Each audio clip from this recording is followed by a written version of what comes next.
latest edition of the DeJope Reading Project. I'm your host, James Edward Mills, and I am pleased today to introduce this month's author, Alison Mariella Desire, and she is the author of the amazing book, Running While Black.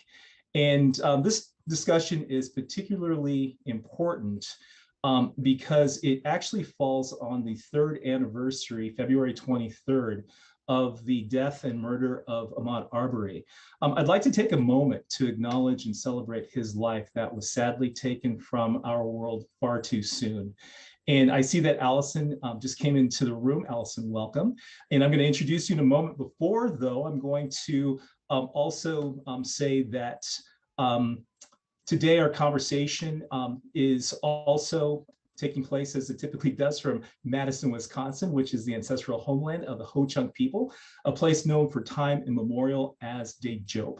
And please, as I remind everyone every month, if you're anywhere in North or South America, please take a moment to acknowledge and recognize the Native people who once called where you live now home.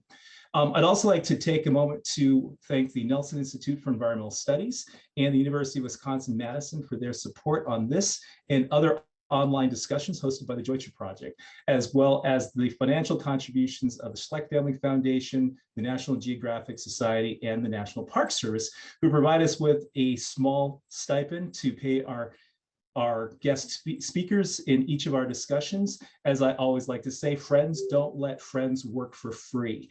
Now, for those of you who might not be familiar with me or the DeJope Project, I am a freelance journalist and independent media producer. I'm based in Madison, Wisconsin, as I said, but I'm also an educator at the Nelson Institute for Environmental Studies, where I teach a course called Outdoors for All. And it is an undergraduate seminar on diversity, equity, and inclusion. And many of the authors that we feature on the DeJope Reading Project are the folks that make up our reading list every year. And this is a great opportunity, I think, to be able to allow the general public, people like you who are thoughtful and curious, to know a little bit more about the experience of people of color in their relationship with the outdoors through memoir and academic research. And with that, I'm really excited to introduce our guest, Alison Mariella Desire. She is an endurance athlete, an activist, and a mental health advocate. Currently, she is the co-chair of the Running Industry Diversity Coalition, a Run Happy advocate for Brooks Running, and she's also an athlete advisor for, and I'm going to mispronounce it. Is it pronounced Ocel? It is a women's, yeah. Thank you, a women's fashion running brand. She's also the founder of Harlem Run, a New York City-based running movement, Run for All Women, an organization that fundraises for social justice-focused nonprofits, and Meaning Through Movement Tour, a speaking series featuring mental health experts and fitness professionals. She's a graduate of Columbia University with her bachelor's and 2 master's degrees, including a Master of Education in Counseling Psychology. She's been published in Outside Magazine, and she's contributed the foreword to the book Running is My Therapy by Scott Douglas. Running While Black is her first book, and she currently lives in Seattle, Washington. And I'm very happy to welcome our guest today, Alison Desire. Alison, welcome to the DeJope Reading Project, and thank you so much for being here.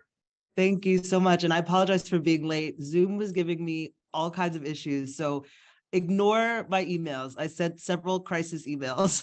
Okay. I was looking for them, and I'll never, I mean, trust me, and whenever I'm going to do the first Zoom call of the day, inevitably what happens is that my computer will want to update the software. Exactly. I was like, oh my goodness. Yeah, trust me, I have that happen every single time. But again, thank you so much for being here.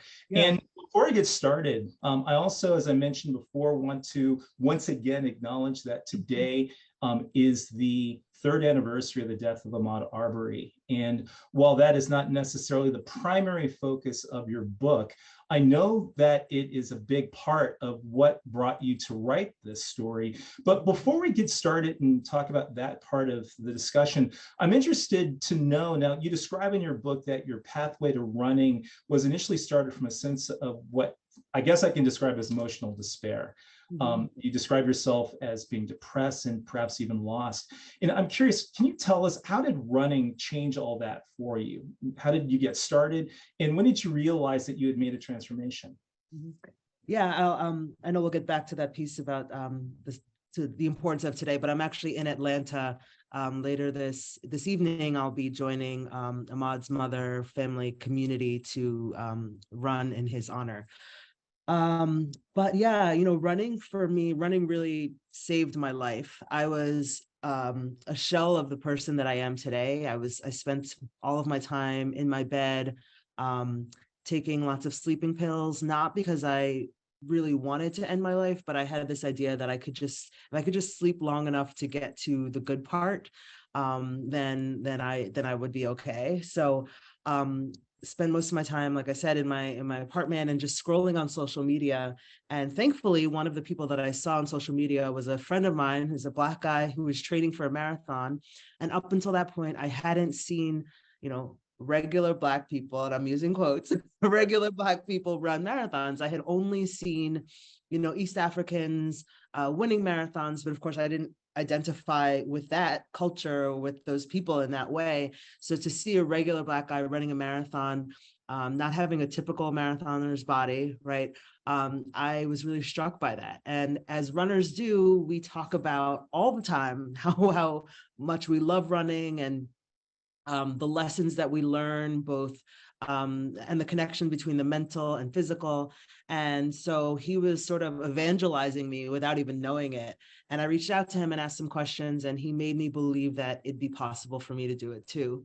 So the next year, around New Year's, I decided that, I might as well give this thing a try. I had also been reading this book by Dr. Phil, which at the time had a huge impact on me. And there was a part of the book that said something like, the rest of your life is going to happen whether you're engaged in the process or not. Like, why not take action?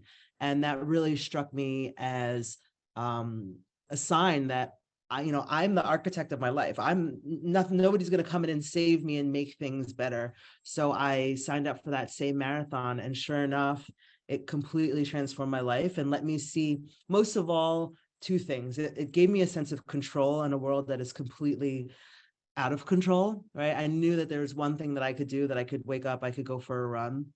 And the other piece is that it showed me that something very impossible, like a marathon, I want to train for a marathon this year. And it's hard for me to believe I've ever done it before.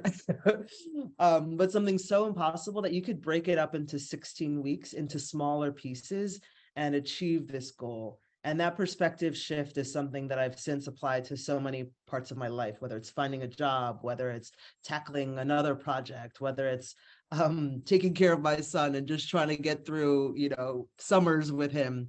But that first training cycle really saved my life and is why I'm here today. Wow. No, and it's really interesting. Now, this is in 2012, right? 2012, yep. And most people don't start with a marathon.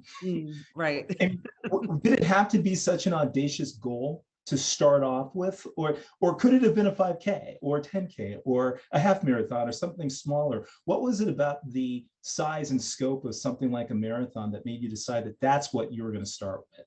Yeah, great question. It could not have been, because I needed to be, the only thing, what motivated me about it was the fact that it was so huge, right? And I was in this place where, looking back, running a 5K probably would have been helpful to me, but I would not have considered it as an option, because anyone can run a 5K, right? It had to be this like monumental task that was gonna change my life. And I find myself still having that thinking sometimes now, but I have much better coping mechanisms and a much healthier frame of mind. But sometimes I'm like, I should sign up for an Ironman, or I should move to across the world for a year, right? Like I'm looking for these for change. Really in my life, what I need to do is like, it's smaller changes, but when you're desperate, and I was, and when you're in the sort of mind frame that I was, I really needed it to be something extraordinary. And that way, if I accomplished it,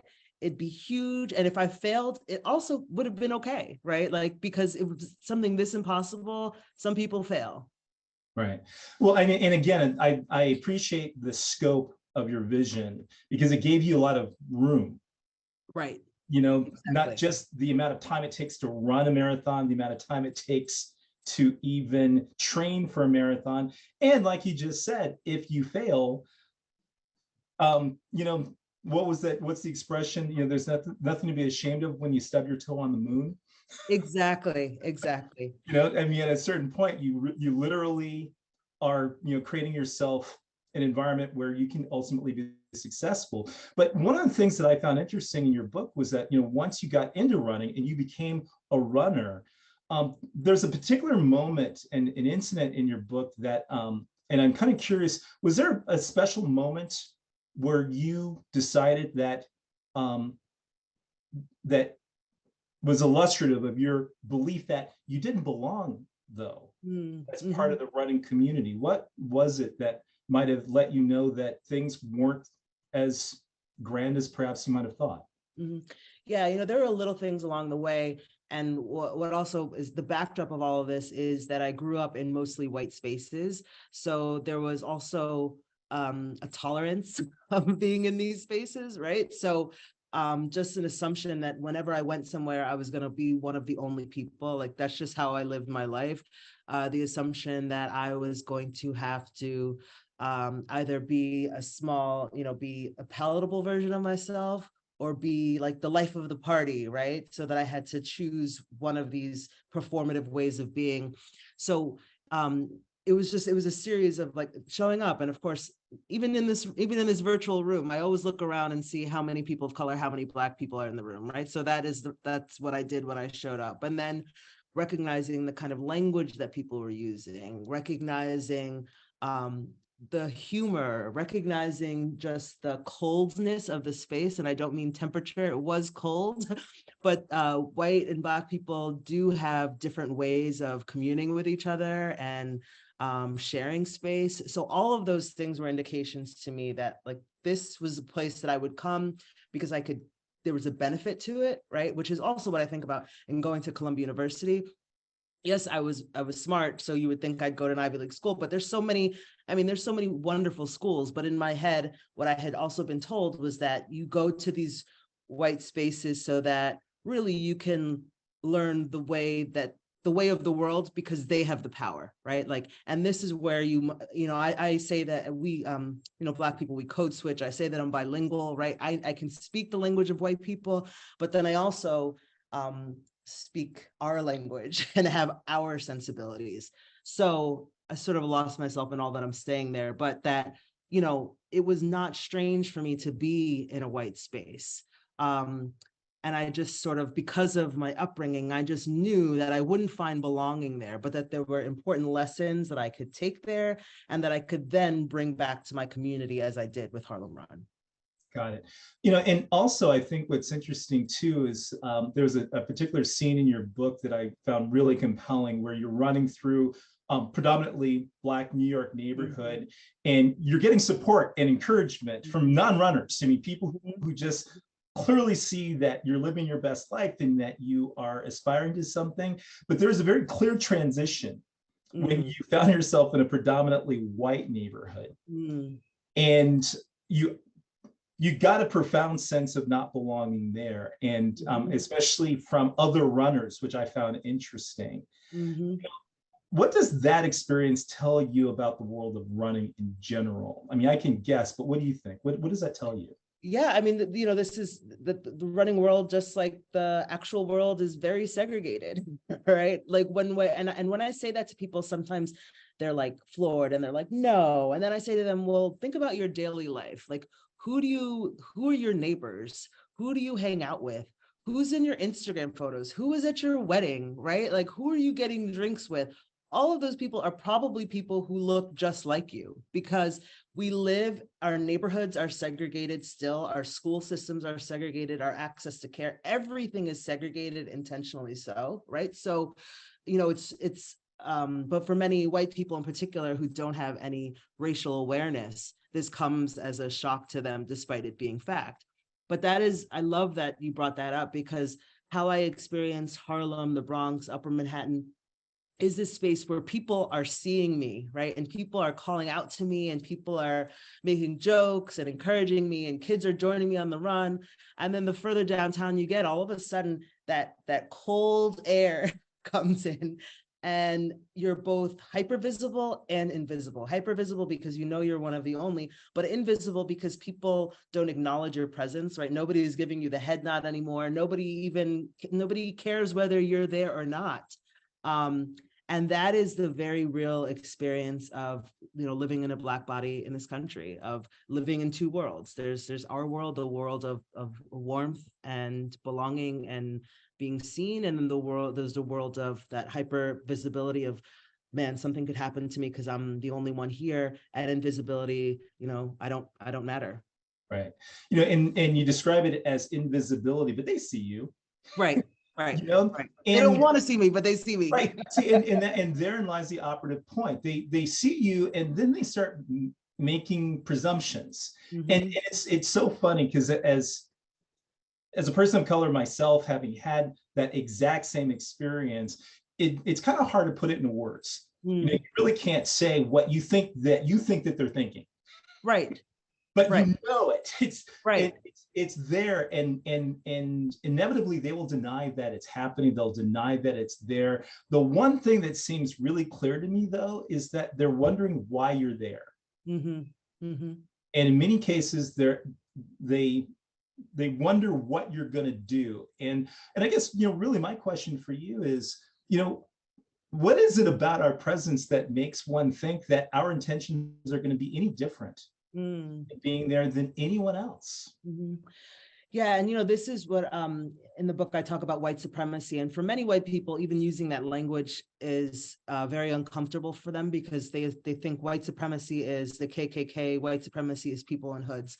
But white supremacy really means whiteness is supreme, right? Whiteness is centered, and that is really the experience that we all live, but that makes white people think that any of us doing something is strange or might have ulterior motives, because whiteness is the default, right? And you can see that in anything from Band-Aid colors to stockings.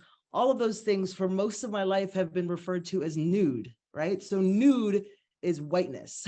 Only recently are there these very disruptive companies that are making Band-Aids in all shades or stockings in all shades. Like, that is new. I'm 37 years old, right? Like, we're not talking about in the 1950s. So this idea, this presumption that whiteness is the standard and therefore anything other than that is a deviation, is what is in the minds of people, white, Black, Asian, right? Like, we all consume these messages. I found myself saying, like, oh my gosh, like, look at those two Black guys with hoods. Like, what are they doing, right? And it's like, it's raining, like they have a hood on, right? But like this idea that something could be amiss is because I too have consumed this message that whiteness is the standard.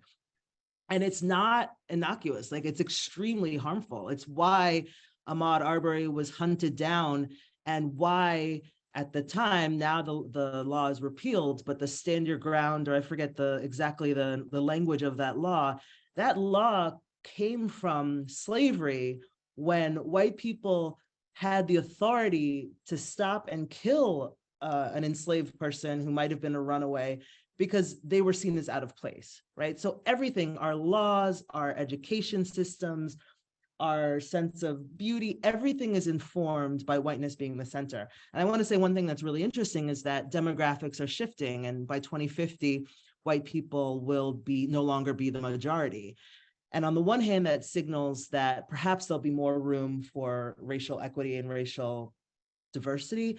But I've also been reading, Charles Blow has a really great piece about light supremacy will become the new operating standard, right? That as there are less white people, people who are lighter skinned, people who have who appeal more to European beauty ideals, people like myself who have this education, right? That there will be, that the caste system will not disappear, right? Like, but it will be reinfused with those with power being the ones who are more, who have closer proximity to whiteness. Yeah, I'm a big fan of Blow's work, and I'm going to look for that article because that's a very interesting way to put it. That someone just wrote in the chat, colorism. Yeah. You know, the very notion that that a varying shade is what will make the difference. Exactly. You know? And that, I mean, and to your point, I'm sorry, I forgot your name there, Zoila. It exists already, right? Like we know colorism, but this idea that it will morph in a way such that because white people will no longer, I mean, they'll exist, but in smaller numbers, that we'll see this transition of how we have these conversations, right? That white supremacy will be the framework that allows light supremacy to function, but will be more in contention with other Black people who just have access to power, that, you know, darker skinned, that folks living in poverty, right? Like you name all of the things that this world does not like, will not have access to. Exactly. I mean, one of the things about humanity is that as individuals, we are discrimination engines. Yes. Okay. And our entire ethos is built around the notion of categorizing things, you know, and defining what things are relative to our understanding of them. And what will ultimately happen is that, you know, we'll put things into certain categories, and if they fall outside of what we believe to be true, we'll identify it as a threat. You know, we'll identify it as something that shouldn't be there. You called it exoticizing, you know, and so that you make it so that it is so foreign and strange that it's meant not to be trusted. You know, and when we stop and we think about that, what that ultimately means to those folks that are othered for whatever reason, they'll find themselves in an environment where they are indeed unsafe. Exactly. You know, because they're not part of the status quo.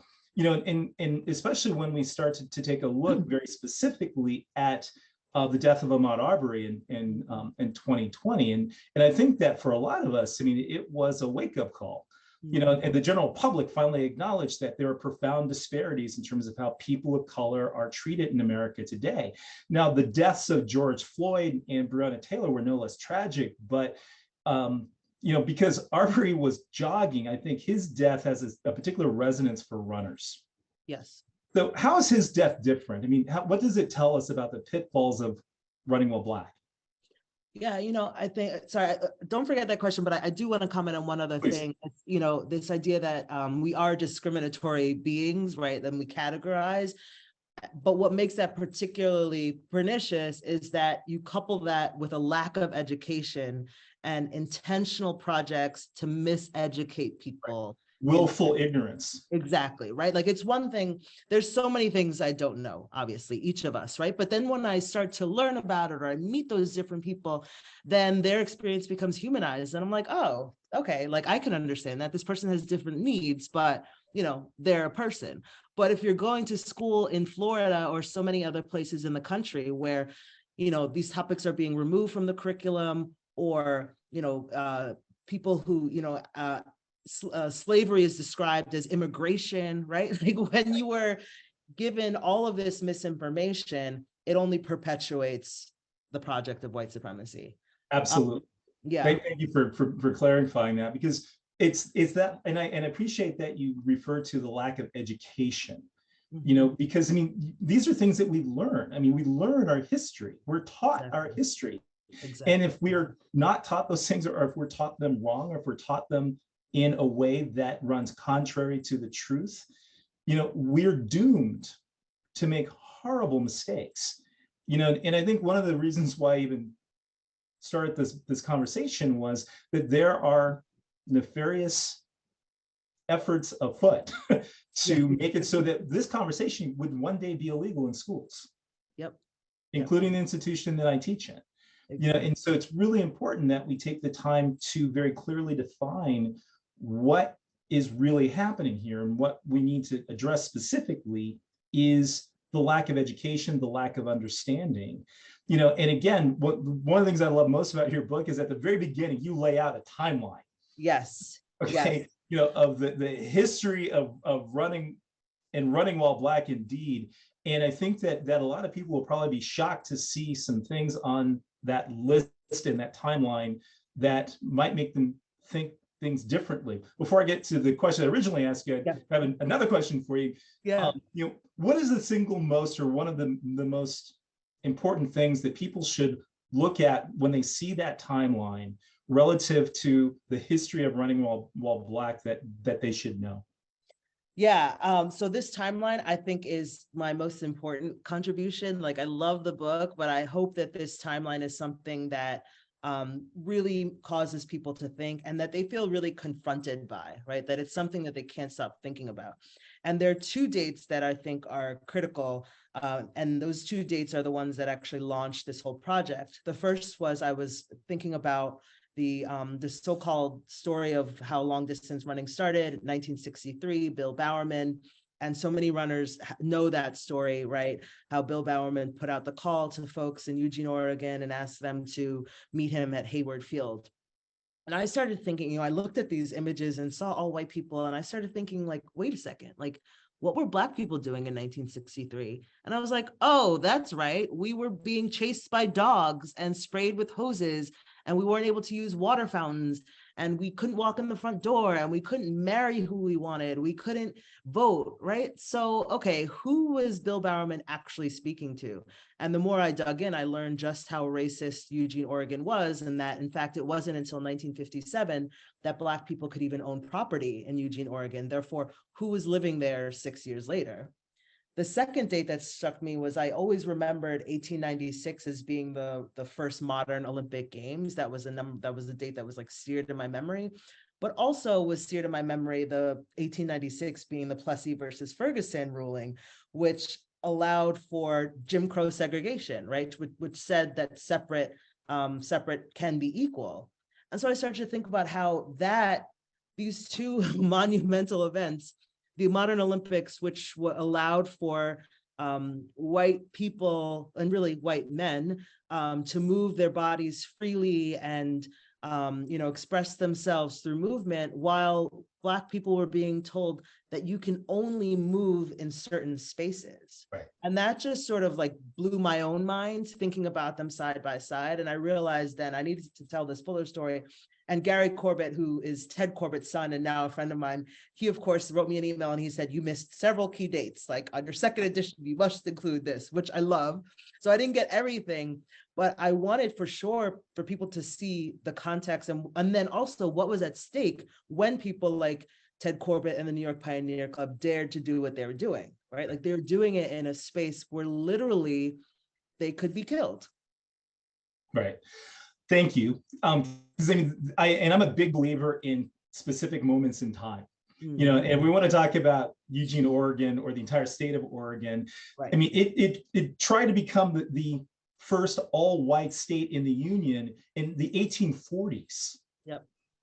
Hey, so there is no worse place to start an integrated running club in the country than Oregon. And the thing is that, I'm such a history fanatic, is the thing that history informs the present. So the reason why places like Eugene, like Portland remained 4 to 6% Black is because of this historical intolerance. Like, right. I don't want to live somewhere where you hate me, right? But then also, and I talk about this in my book too, that some of the most beautiful places to run are in places like Eugene, right? So there is this intersection of white supremacy, of access to resources, of access to the outdoors that informs, our disproportionate or our lack of movement in the outdoors. Exactly. And ultimately, it's not accidental, it's actually quite deliberate. Exactly. And I think that we need to be equally as deliberate in our efforts to have corrective measures to make long-term social change. Exactly. And so again, here we are 3 years after the death of Ahmaud Arbery, and the fact that he is running, and this is an incident where, you know, 3 white men decided that he was in a place where he didn't belong. Mm-hmm. Mm-hmm. You know, and that's, you know, again, this hits differently. Yeah. You know, and I think that in you know, relative to, you know, what you just explained, I mean, that I think in many ways defines the entire problem. Exactly. You know, and I think one of the things I really appreciate about your look at Ahmaud Arbery is that you describe it as from the position of a mother. Mm-hmm. You know, and that you're concerned about the one day when your son is 27 years old and in a place where he might be, where someone doesn't believe he belongs. Yep, exactly. So what do you think is the most important thing that we as individuals and a society as a whole need to do to protect the lives of those of us who are running while Black? Yeah, that is the big question. You know, I think actually what it involves is, so there's a chapter in my book that's called Everything is Connected. Mm-hmm. And so what it involves is sort of taking in a broader context of what's happening, right? So when you look at what happened with Ahmaud Arbery, yes, there are the obvious and devastating facts of him running and being chased down, but there's also this larger picture there, right? That he lived in New Brunswick and he was running in, I believe, Satilla Shores, which is a predominantly white neighborhood, right? So that he crossed the color line, right? And that doing that then put him in harm. So what we're looking at is, we're not looking at an isolated experience, right? That this could happen again because nothing has shifted. Yes, the McMichaels are in jail and there has been, you know, they repealed the, I forget the name of it, but let's say the Stand Your Ground case, right? But that the context that allowed this to happen has not shifted, right? And similarly, that's why, you know, when the call for abolishing the police, I find myself having a limited imagination, so I can't actually reimagine the world without police. That's how like deep I'm in it, right? As all we all. Right.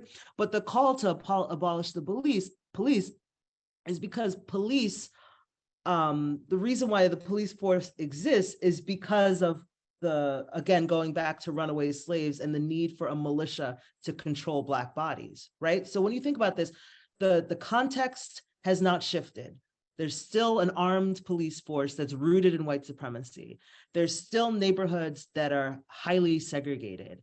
We still have we white Black people, we still live in different worlds with different language, different cultures, right? So yes, we can and must mourn Ahmaud, but that's not enough, right? What we really need to do is think about how do we dismantle and change these systems so that it doesn't happen again? Because since Ahmaud, there have been hundreds of Black people murdered doing everyday things, and that'll continue to happen, right? So in moments like this, I feel both sad, but also extremely frustrated because nothing has changed that will allow my son a sense of freedom, right? It's why I think all the time about where can I move.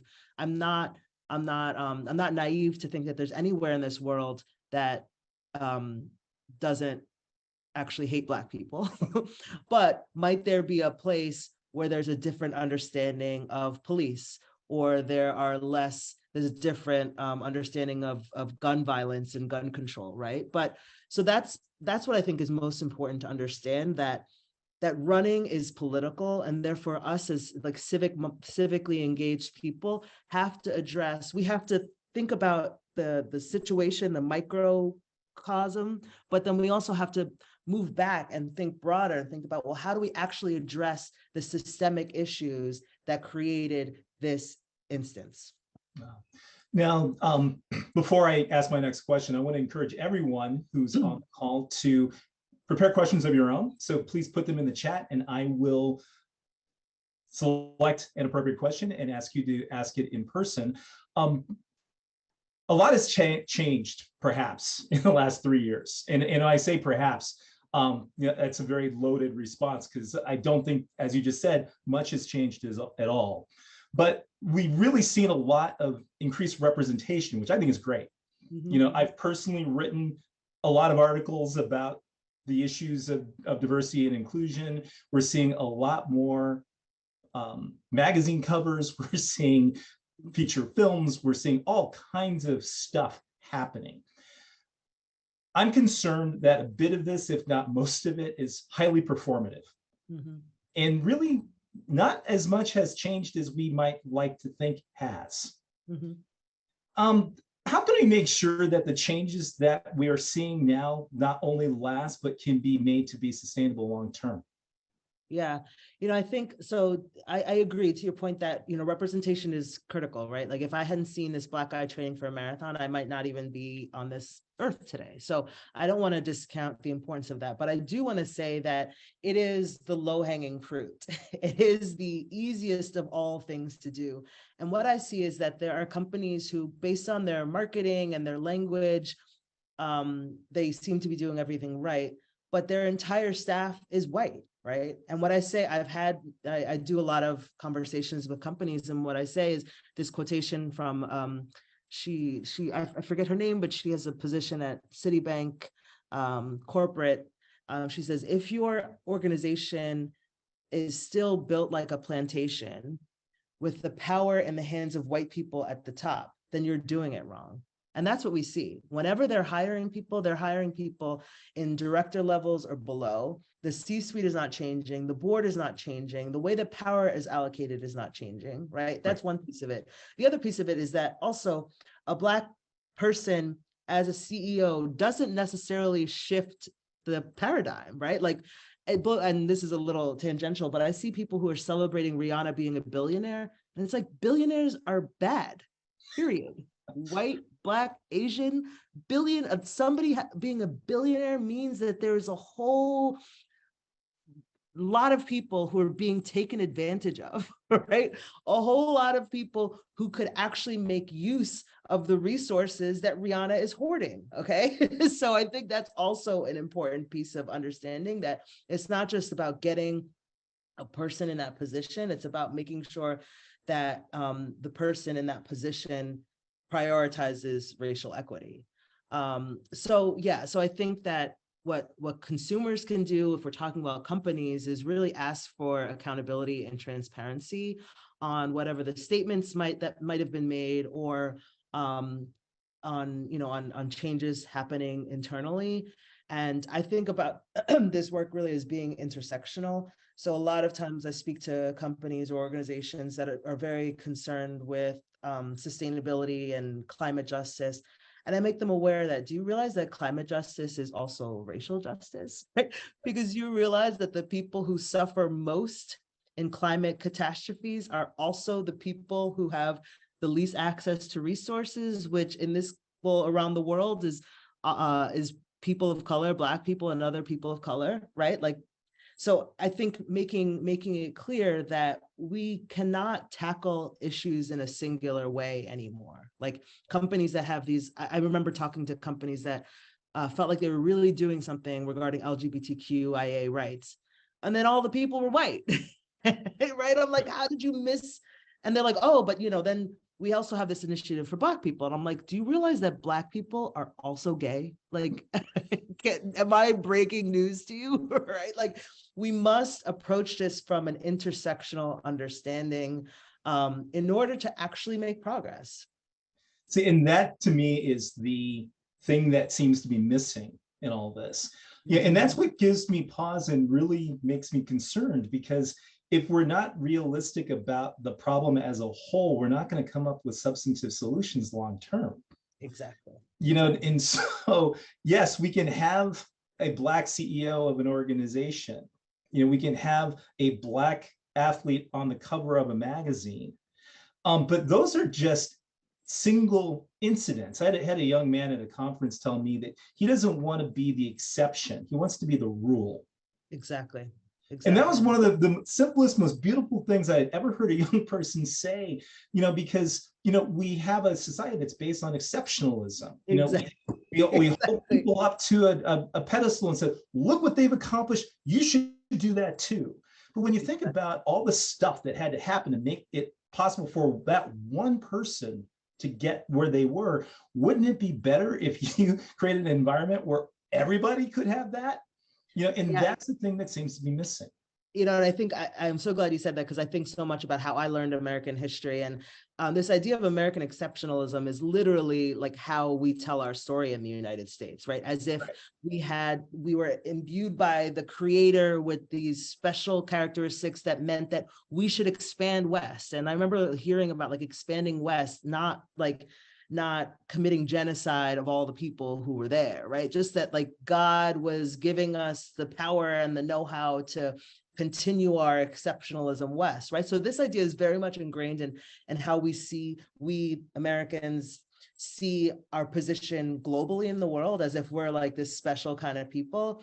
And therefore we get really excited about special people like Obama and, like pulling out these special people. Nobody loves a story. I mean, the story we love most is about people in poverty who have made it to the top. And it's like, but we shouldn't celebrate that one person when the conditions remain. Like, imagine if we didn't make it that hard for people in poverty to excel. But yeah, exceptionalism is unfortunately, the most powerful narrative of this country. Right. And you said it yourself. I mean, it's a story we love to hear. Yeah. And in fact, I think, not unlike the notion of, seeing a Black person in a white neighborhood, when you see something that doesn't look like you expected to see, you assume that there's something wrong. And at a certain point, you kind of have to say, all right, what if we had a thriving Black neighborhood, where you've got shops and you've got parks and you've got functioning schools and you've got zero waste and pollution? People would freak out. Because that's not what we are trained to see. But one of the last chapter of your book, you talk about these Black-owned running clubs, these Black-owned businesses. And that to me is how we ultimately, I think, even the playing field. How important do you think is it now for us to be able to create an environment where Black runners can be Black entrepreneurs in running? Yeah. And what's the transformational power that will ultimately come from something like that? I think it's critical. And that chapter was my favorite to write because, I spent part of the book saying to white folks, like, you need to do this work, right? Like, it's important. There's a moral imperative, but there's also a financial imperative if you want to sustain what you're doing. But also, whether you do it or not, we are building our own places, right? And somebody asked me once, like, what does progress look like? Is progress like integration or is progress building your own? And I said, well, I think it doesn't have to be either or, right? I think that yes, we have to dismantle systems, but we also we don't, a lot of time, and that somebody just said this in the comment, it can be exhausting, right? Like sometimes it's like, why am I fighting to get into your place when I can create my own place, right? Of course, the critical difference there is access to resources and access to power and decision-making, right? Like that's what we ultimately want.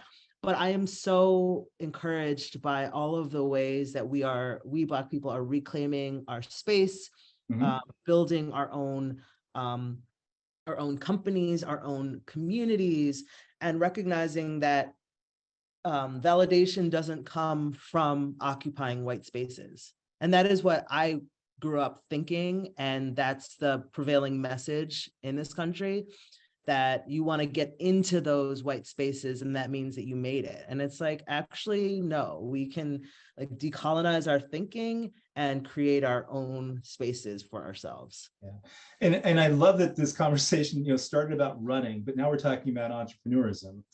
We're talking about community redevelopment, and what better way to do that than to create safe environments where we can comfortably run, where we can comfortably and safely express our joy as living, functioning, moving human beings. And I'm really curious, just in terms of, while you're in Georgia today, and I can't tell you how much I wish that I could be there with you. Unfortunately, I just couldn't make it happen.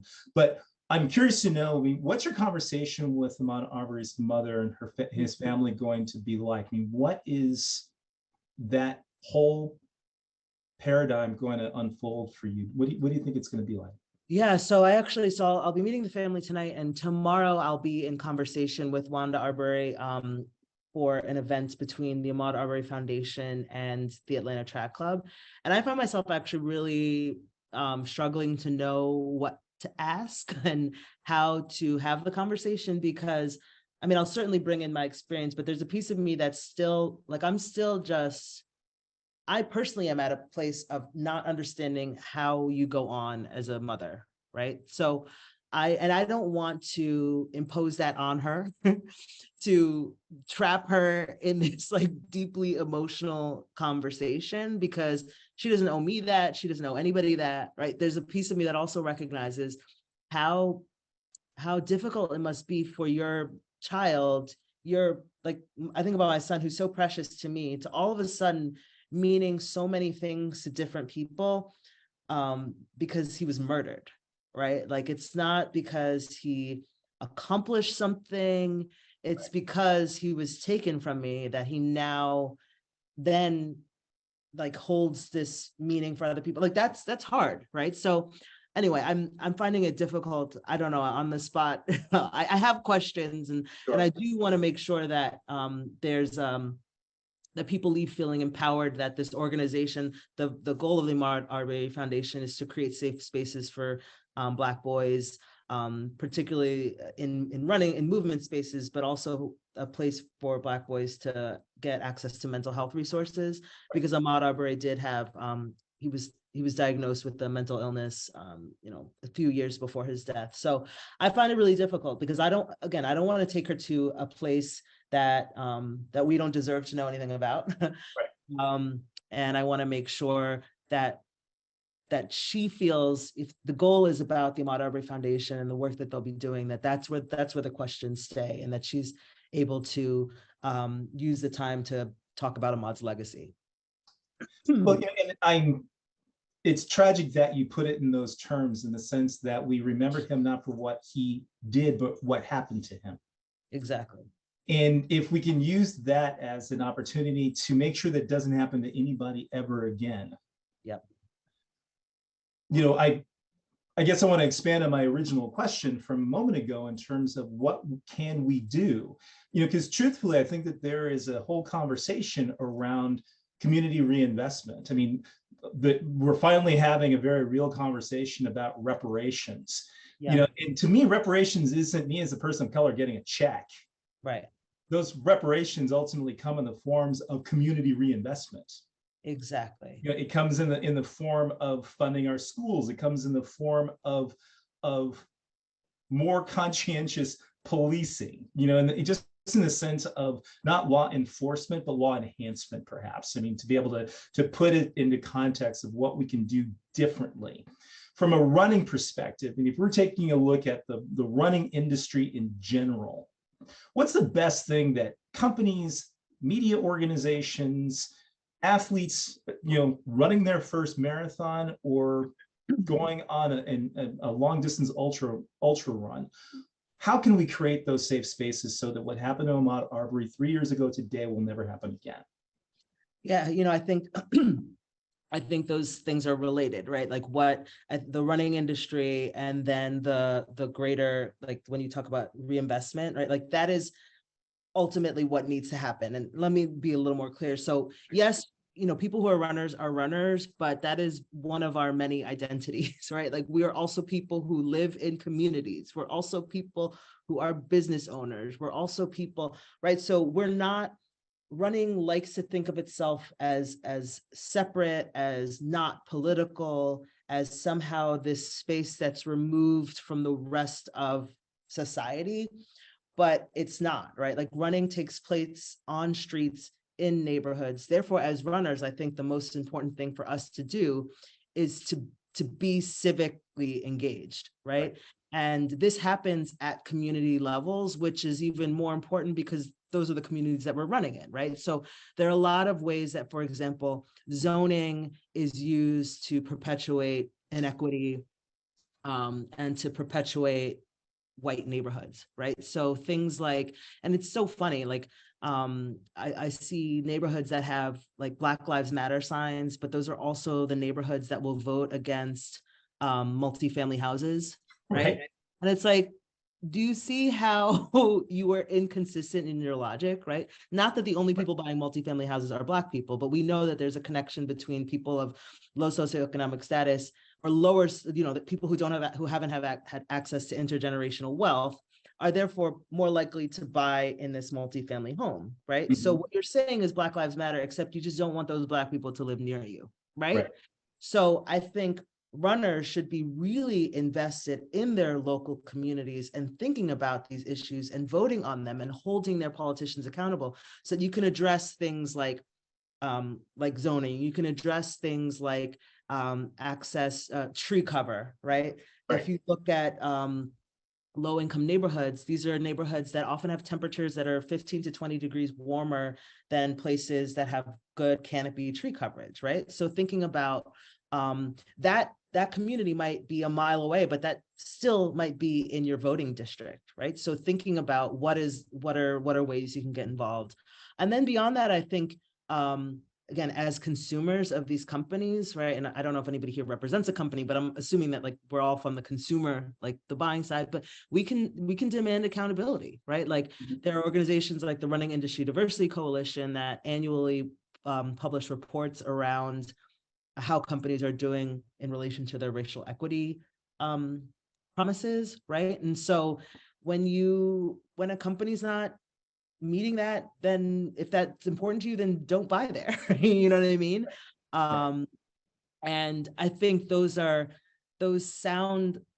might sound small, but I'm waiting for the day that runners create a lobby truly, right? And that we say, because again, I'm going to go back to the climate justice piece. If we love to run, we're moving towards a world where we're not even going to be able to do that, right? Because like I'm in Georgia, right? I'm in Atlanta, and it's like 75 degrees today. And like I don't know Atlanta to be that warm in February. So we're moving towards a climate that is no longer going to be able to sustain the thing that we love to do, right? So why aren't we lobbying on a climate justice platform that is an intersectional platform that recognizes racial equity, right? And maybe it's because running has for so long been seen as this individual sport, so we don't like actually care about other people, but we should all be saying, we are not going to we're not going to participate in your races if you don't prioritize this. Like, I think that is something that we could do in the next 3 months. But I don't have the energy personally to lead that charge. And I just worry that the runners are still too disconnected to have that larger vision. Yeah, and therein lies the tragedy, because these are people who have a lot of energy, or at the very least they have the ability to focus on a goal and achieve it, and you would think that if anybody could do it, it would be runners, and I especially like the notion of the fact that if we don't, we won't have a place to run. Yeah, I mean, like, let's look at the larger picture. Like, I can't tell you how many races people like. I used to think about the New York City Marathon as like guaranteed it's going to be great weather. Now you don't know whether it's going to be 90 degrees, whether it's going to be 40 and raining. Like, therefore, I don't want to sign up for these races where you just don't know, right? And races are being canceled. Think about what happened in World Championships in Eugene. There's a woman who's actually suing World Championships because she was forced to participate in an event in 110-degree weather, right? Like, this is not okay. Well, I mean, on the other side of the paradigm, I understand that they are concerned about where to schedule the 2030 Olympic Games because they don't know whether or not there's going to be snow. Imagine. And you would think that those are the kinds of things that you could ultimately count on, but that's the world that we're living in now. And truthfully, I think that if we were to look at it from the very selfish notion, at the very least, of saying, I want to do this so that I will have a place to run 100 years from now or 10 years from now, or my children for that matter. And I think that should be motivation enough. I want to make sure that I'm respectful of everyone's time. This has been a fabulous, fabulous conversation. And it's really funny because up until about 15 minutes ago, I literally thought that you were actually in your home and that's just your backdrop. That is one of the best Zoom screens I've ever seen. Thank you. Yeah, I mean, I'm because you're clearly like in a hotel room or something like that in Atlanta. I got to tell you, I'm going, oh, is she home? I literally thought that you were at home. So I'm. Well, very, very well done. Thank you so much for taking the time to chat with us today. Everyone in the audience, thank you so much for being here. I want to thank again the Nelson Institute for Environmental Studies at the University of Wisconsin-Madison for their support. Also the financial contributions of the Schleck Family Foundation, the National Geographic Society, and the National Park Service. I hope that you will join me next month where our book will be Jamaica from Gully the World and Back by my good friend Audrey Peterman. We'll be talking about her experience as a Black woman in the outdoors and the National Park Service. That'll be on March 23rd. I'm going to close out the Zoom room. You can stick around for a couple minutes. I'll stop the recording, but thank you so much for being here and I hope you'll join us again next month. Thank you so much and have a great day. Thank you, friends. Bye-bye.